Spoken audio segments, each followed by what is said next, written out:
एक बार गौतम बुद्ध एक वृक्ष के नीचे बैठकर अपनी साधना में लीन थे। महात्मा बुद्ध इस ध्यान की प्रक्रिया को काफी दिन से कर रहे थे। एक दिन एक शिकारी उस रास्ते से जा रहा था। उसने महात्मा बुद्ध के बारे में काफी तारीफें सुनी थी, उनके स्वभाव के बारे में, उनके ज्ञान के बारे में। लेकिन यह सब सुनकर भी वह शिकारी उनसे संतुष्ट नहीं था। उसे महात्मा बुद्ध पर विश्वास नहीं था। उसने जब महात्मा बुद्ध को साधना करते हुए देखा, तब उसके मन में एक विचार आया कि क्यों ना महात्मा बुद्ध की परीक्षा ली जाए। इससे उनकी असलियत का तो पता लग ही जाएगा। शिकारी वहीं खड़े होकर सोचने लगा कि क्या किया जाए। तभी उसकी नजर एक पत्थर पर पड़ी। तुरंत उसके मन में एक विचार आया और उसने उस पत्थर को उठाकर महात्मा बुद्ध को फेंक कर मारा। वह पत्थर बहुत जोर से महात्मा बुद्ध के लगा, लेकिन उन्होंने कोई प्रतिक्रिया नहीं दी। वह चुपचाप से अपनी साधना में लीन रहे। महात्मा बुद्ध का मानना था कि शरीर को तकलीफ होती है, लेकिन आत्मा को नहीं। उसी तरह शिकारी द्वारा फेंके गए पत्थर से उनके शरीर को तकलीफ हुई है, ना कि उनकी आत्मा को। और वह बिना किसी प्रतिक्रिया के साधना में लगे रहे। शिकारी कुछ समय तक महात्मा बुद्ध की तरफ देखता रहा और सोचने लगा कि अब महात्मा बुद्ध कुछ प्रतिक्रिया करेंगे।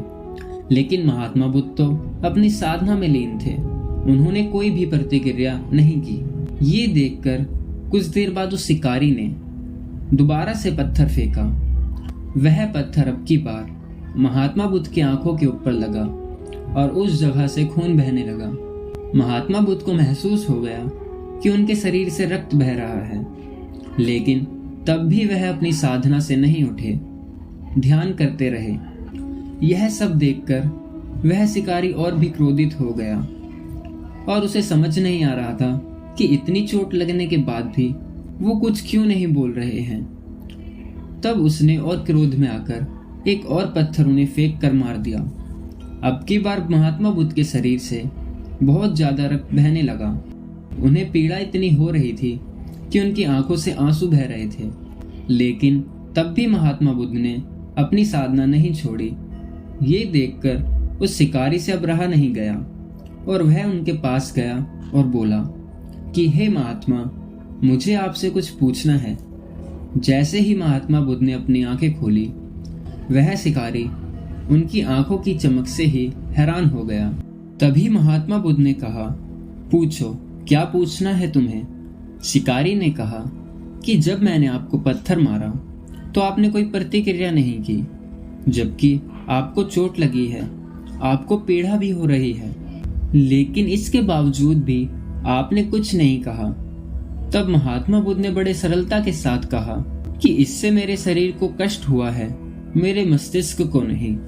यह सुन शिकारी अचंभित रह गया। उसने फिर महात्मा बुद्ध से पूछा कि अगर आपको चोट नहीं लगी, फिर आपकी आंखों से आंसू क्यों बह रहे हैं?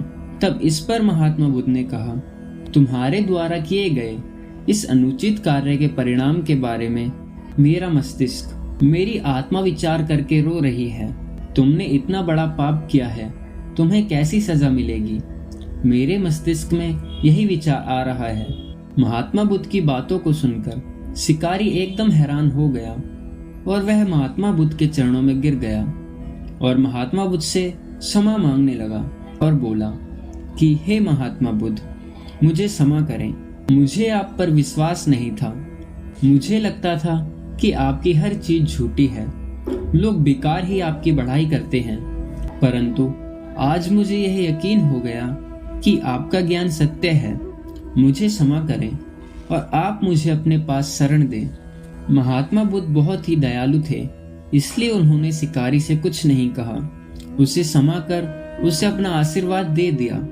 वह शिकारी महात्मा बुद्ध का आशीर्वाद पाकर एक महान व्यक्ति और साधक के रूप में जीवन व्यतीत करने लगा। दोस्तों, हमें भी अपने शरीर और आत्मा दोनों को मजबूत करना होगा।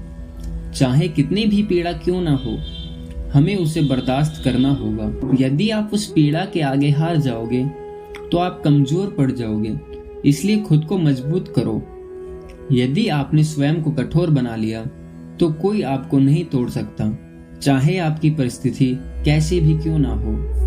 दोस्तों, उम्मीद करता हूँ आपको महात्मा बुद्ध की ये कहानी पसंद आई होगी और हर बार की तरह इस कहानी से आपको कुछ सीखने को मिला होगा। अगर दोस्तों आपको ये कहानी पसंद आई तो हमारे चैनल को सब्सक्राइब और वीडियो को लाइक जरूर करें। तो चलिए दोस्तों, मिलते हैं अगली कहानी में। तब तक के लिए अपना ख्याल रखें और कमेंट में जय महात्मा बुद्ध जरूर लिखें।